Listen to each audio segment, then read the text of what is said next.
phones. Okay, I received some messages that volume may not have been coming through, so I'm going to ask if this is clear. It sounds like some of the feedback I'm getting that this is coming in a little bit clearer. So I'm just going to recap a little bit about our hope as we're looking at reopening our districts and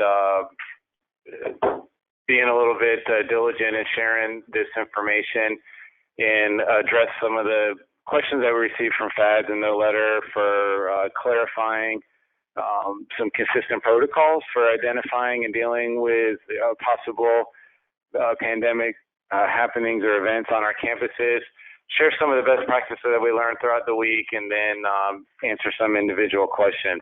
So this PowerPoint will be made available. There's some great graphics on here that will allow you to reproduce, maybe even add your own district logos on there, and encourage you to share to your educational families as much as possible. And the first one starts with kind of a clear graphic that's been consistent that we've seen from Governor DeSantis, and basically it just has that one goal, one Florida, and some of those best practices that we can implement in ourselves as we look at mitigating the spread of the COVID virus. Last week, we had a great conversation with Commissioner Corcoran. He really honed in on 4 key points that we want to make sure that we consistently share this message across all of our stakeholder groups and folks that are tied into what's happening on our school campus.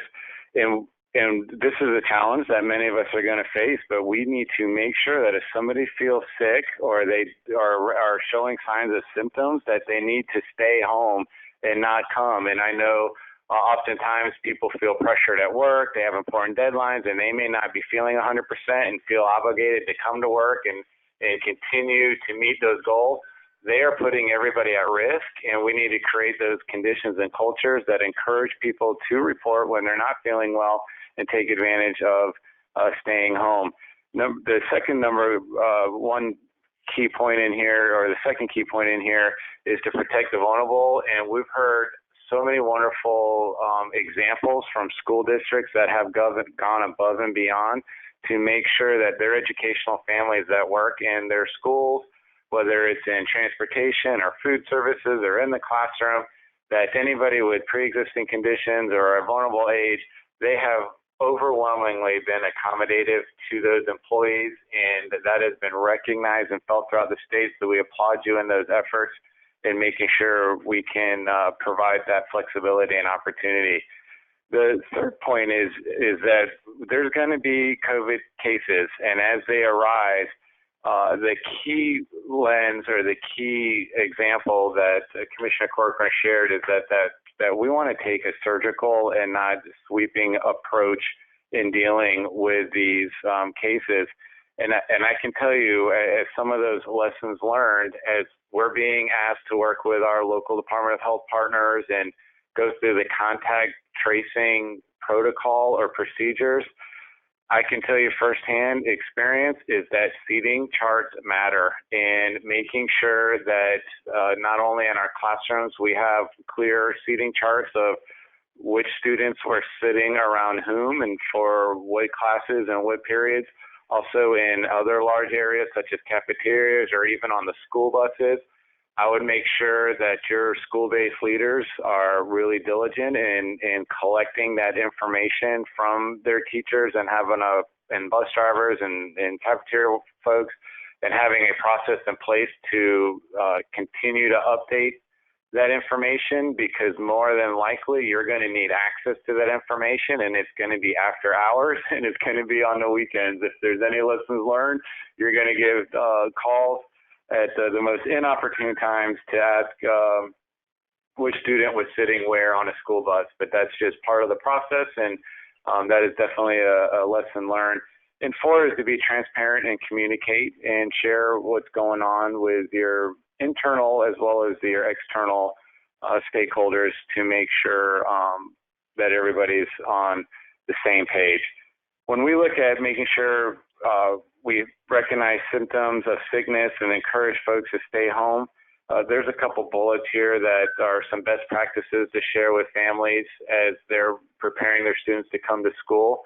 I can tell you right now, we've had school districts that have dealt with incidences where parents and students were notified on the weekend that they may have been in contact or close proximity with somebody that tested positive and that they needed to quarantine. Well, come Monday morning, parent says, I got to go to work, even though they're supposed to be quarantined, and chooses to go to work and sends their child to school, even though that child was supposed to be in quarantine. And then lo and behold, they come back and test positive and are part of that spread. So as these cases arise, or you're hearing about people that should be quarantining, you may want to work with your school principals to identify places to spread these folks out to mitigate any future spread across your schools. And this goes back to that communication plan and being diligent that if somebody is not feeling well, they need to stay home. There's some additional information here about protecting the vulnerable. I'm not going to spend a lot of time on that. I think we're doing a pretty good job holistically across the board. And the third part, I know when we get a little bit deeper into our contact tracing protocols and notification protocols, we wanted to make sure, once again, you had the folks on this call cell phone numbers, and we're going to go into a deeper dive of what this protocol looks like. So as of now, we have about 22 school districts that are open as of yesterday, and we know a bunch more are scaling up and gearing up to start school and face-to-face instruction next week. We can't be any prouder of the lift that our school leaders have taken to get these schools ready in a safe and efficient manner to return our parents, students, and families. And overwhelming response has been positive, and it's just been such a wonderful initiative that we're so grateful for. So at this time, I'm going to turn it over to our Chief of Staff, Alex Kelly, who's going to really walk us through kind of the decision tree that we have put in place on how to manage and deal with cases as they emerge. Jacob, thanks so much, and thank you again, everybody, for joining us today. We know you're very, very busy, so we really appreciate the time you're able to spend with us, and really appreciate, as Jacob noted, the incredible work that you're doing to get schools open right now. Those of you who have and those of you who are about to, and just the incredible approach you're taking to this. So one of the things that we wanted to do is really try to create a bit of a cheat sheet, the kind of cheat sheet that you could easily not only study and review, but you could also easily give out to your school principals, to other staff, to essentially walk through the decision tree based on the latest CDC guidance of what to do for someone who is perhaps symptomatic, or whether it's a child or a staff person, or someone who's actually tested positive for COVID-19, and how you contact trace. And so we really worked through the most recent CDC guidance and Florida Department of Health directives to really try to actually get this down to a singular page so that you could easily hand this to somebody and kind of say, where does your situation fall on this decision tree? And in looking at that most recent guidance, one of the things that I'm sure many of you already know is that the CDC has switched, or has recommended switching to more of a symptom-based strategy. And in some respects, that has really helped, we think, kind of simplify this process. Of course, we know that many of you, like ourselves, it takes a lot of time studying this information. So I'm going to walk through this. And of course, and as Jacob already noted, Jacob, myself, Chancellor Hall, our chief financial officer, Suzanne Pridgen, we have been utilizing this actual decision tree for our own employees. So it's something that we have, over our own dimmer switch approach here, have become familiar with, and we're always a phone call away if you ever need to talk any of these through. So the first row on this decision tree is when there's no known exposure, yet someone is symptomatic. And really, Jacob made that point. I think it's maybe the number one point, the number one thing that you're all confronting, which is if someone's symptomatic, send them home and create that culture of support for someone to feel okay to stay home, whether that's a child or whether that's one of your staff. The second row is for if someone is exposed to someone who's symptomatic, although they're asymptomatic. So the individual was exposed to someone who's exhibiting symptoms, but currently right now they're asymptomatic. And this is sort of the one row on this whole page that when you look at the different guidance that's out there, this is the one row that really doesn't much exist in terms of the guidance that's out there, is what do you do if someone is symptomatic and other people around them are symptomatic. And so the guidance here and the guidance that we actually give our own employees in this regard too is that if you're asymptomatic, just being exposed to someone who's symptomatic isn't necessarily a reason to send someone home, isn't necessarily a reason to dismiss someone.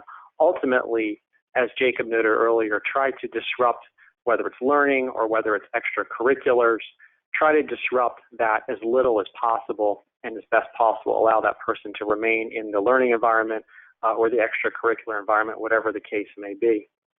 The third row is when someone's actually exposed to someone who has been positively tested for COVID-19, and then the tree breaks into two pieces of whether that person is either asymptomatic or symptomatic, and the guidance is very much exactly straight out of the CDC's most recent guidance. And it's interesting sometimes when you read this third row, it can trick you at first because you think, wait a minute, if you're asymptomatic and you were around someone who was positive, why are you sitting out longer? And the reason is, in the CDC, when you really dive into the details of their guidance, they explain is that if you're symptomatic and you were around someone who tested positive for COVID-19, you're actually a few days further along in your process of recovery. Whereas if you're asymptomatic, it may be that you're going to become symptomatic in 4 or 5 days. And so that's why it's actually a shorter amount of time to sit out for someone who's already exhibiting symptoms, because their body is already starting to work through the process of recovery if in fact they were tested positive, or if in fact they are positive, I should say. The fourth row is if someone is actually tested positive and they are actually symptomatic, and the CDC has a very specific set of 3 criteria, and their recommendation is that a person meet all 3 of those criteria before they would return to work or to a school campus. The fifth row is here because the CDC still gives guidance that even though they've switched to a symptom-based strategy, you know, we all have those incredible employees who they want to return to work, and we have those incredible students who they want to come back.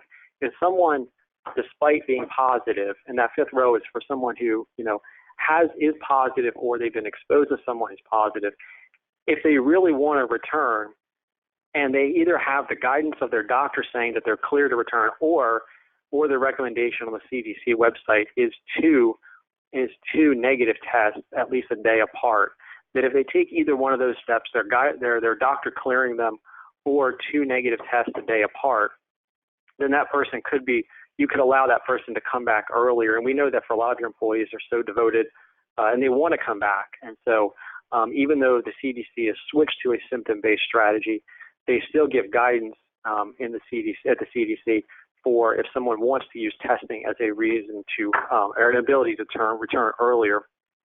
And then there is still the guidance about foreign travel and cruise ships, which has kind of been, I think, consistent throughout this whole process, and that guidance still remains from the CDC.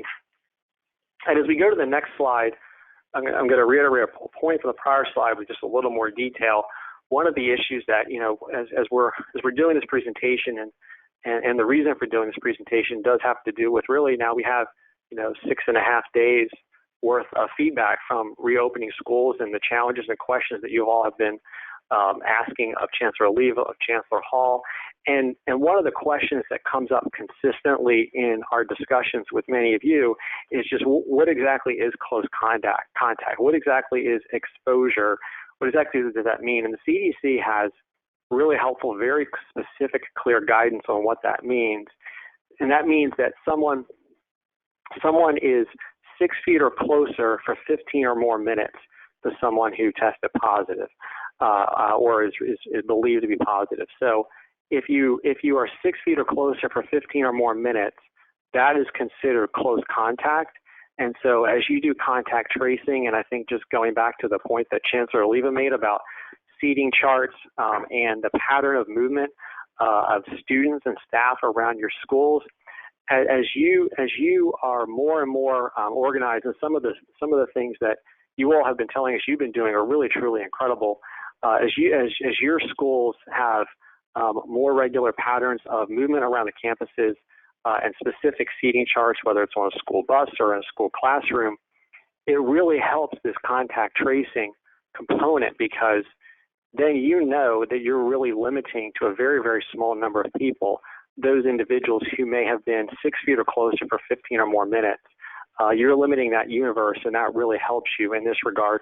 We really use this actual parameter for our own employees, and this has helped us tremendously, having confidence that both we've taken care of those who might be sick, and at the same time we've, as Jacob mentioned earlier, we've not disrupted the work process, though, for those otherwise who really don't need to be contact traced to the person who's symptomatic or sick. And with that, I'm going to turn it back to Chancellor Hall to finish out the presentation.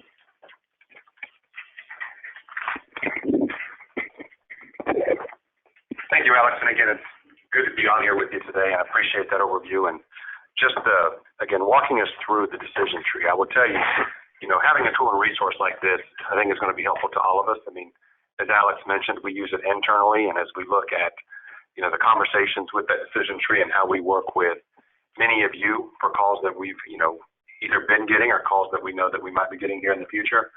Again, it becomes a helpful tool to kind of have it in front of you, and let's talk through those decisions in a way to help to get us in the best possible situation and scenario while ensuring safety and health, but also making sure that we're making good informed decisions that are as least disruptive as possible. Here I would tell you, when we talk about communication, you see it out here, communicate, communicate, communicate. We want to make sure we're available. That's why we've given you our cell phone numbers. We want to make sure that we're accessible, and even going as far as looking at how we're going to activate our buddies, and we will talk about that in just a minute. But many of you that have been around know that we've activated our buddies during situations of hurricanes, and again, I'll talk more about some information that will be forthcoming in just a minute. But, when you communicate with your staff and your parents and the adults, I think continue to drive home the point that, some of the biggest threats are not what's happening in the school itself with the contact that's coming in place. It's the threat that's happening outside of school and how those threats are making their way into our school settings. So when you talk about adults and how they might be out, after hours, working and doing things outside of the school, what kind of contact are they having and what potential threats, they might be, engaged in that could risk exposure, thus bringing it back into the school. So I think in the end, looking at those habits outside of work and what is it that they potentially risk bringing to work or school every day, and continuing those conversations so that we're not just talking about safety and health inside our school buildings, but we're also reinforcing the safety and health aspects about what happens outside of our facilities and when, our students, our families, our team members are, again, back home and out in the local community.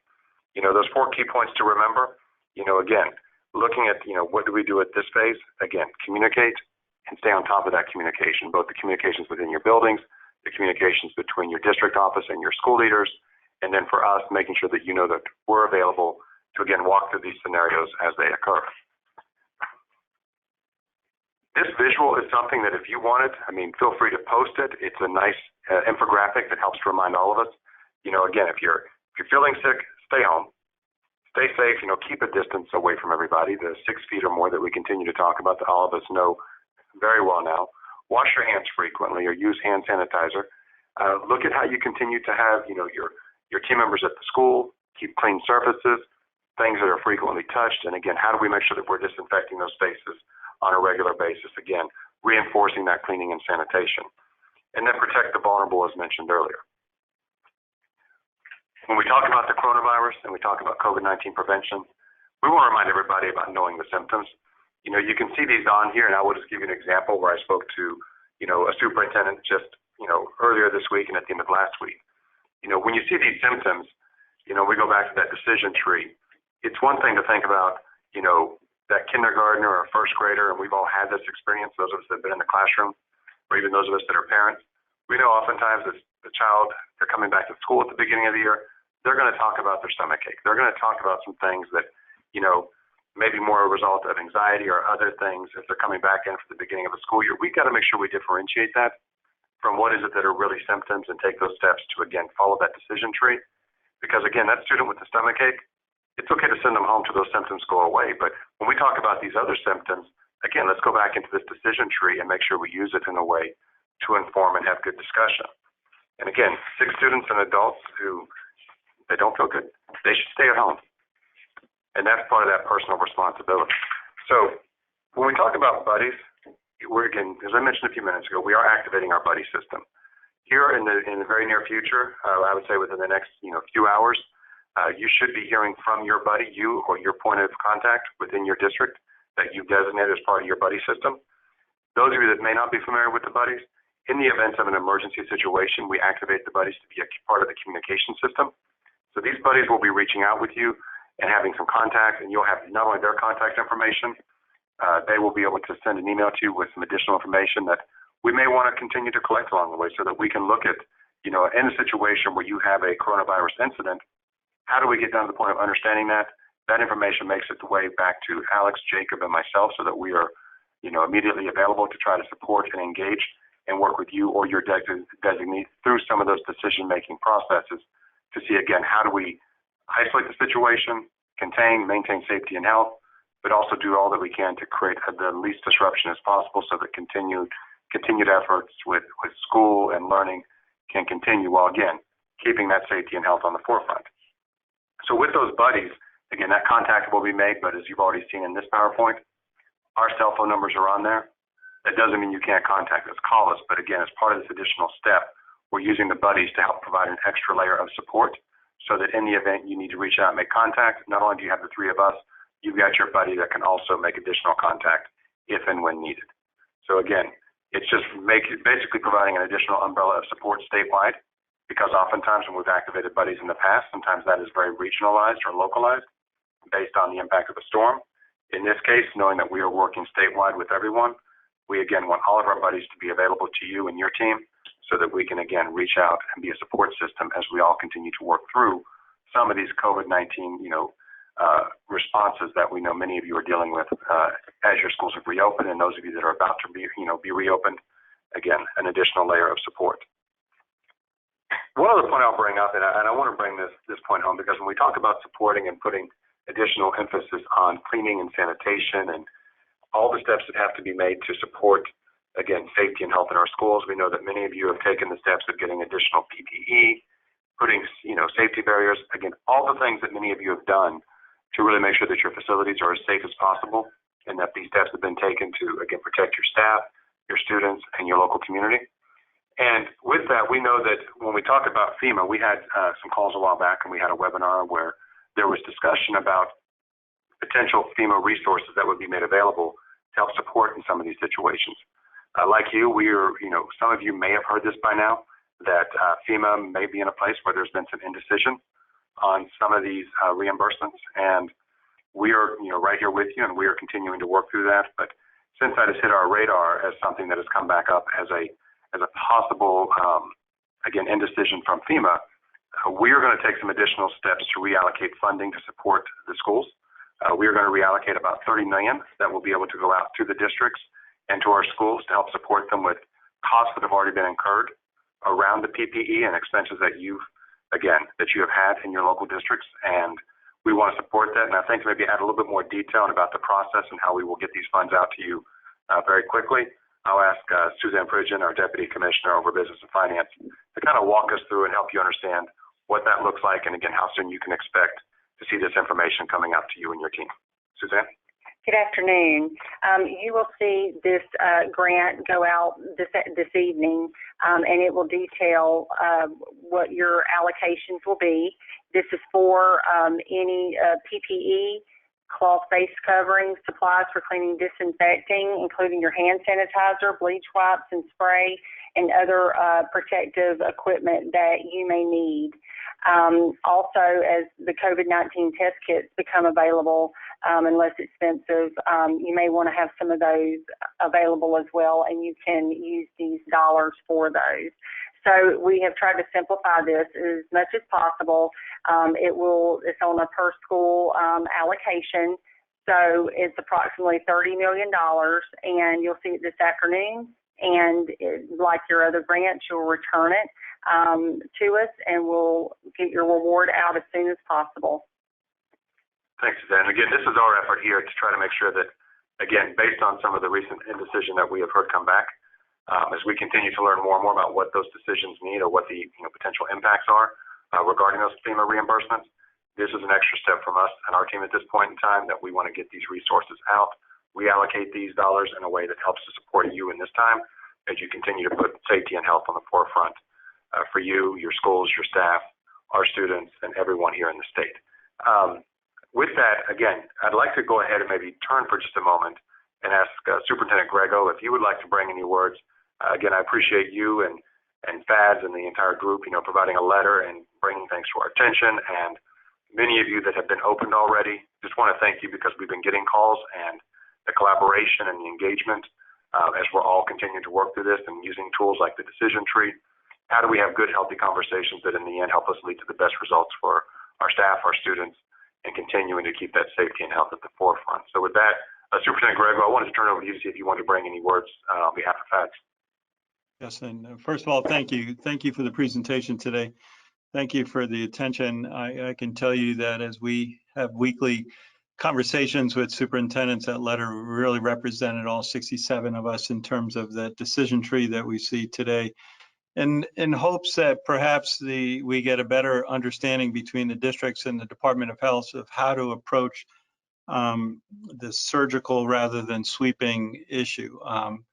I think as we open schools, the proof is going to be in the actual work along the way as we not only look at that decision tree, but take a look at the tremendous amount of gray area that's there.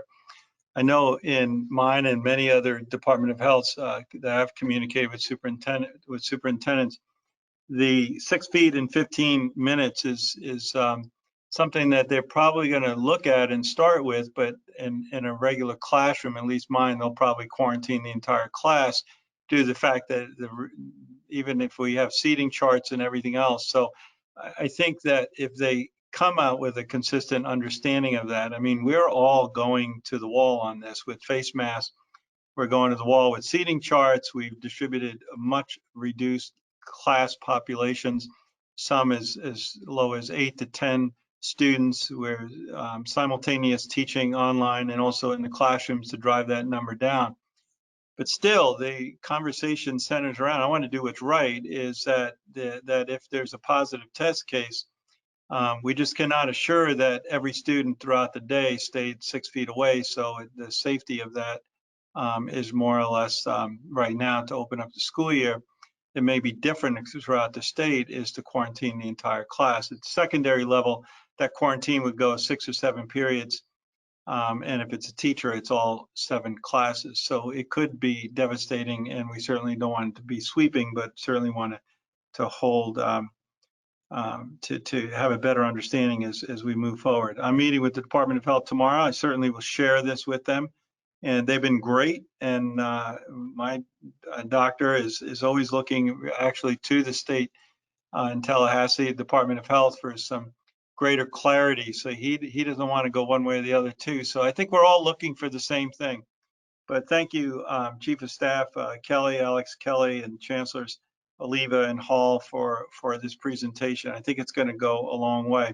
And also just the understanding that, and I speak for all the superintendents, appreciate anytime, day or night, I or colleagues call the Department of Education.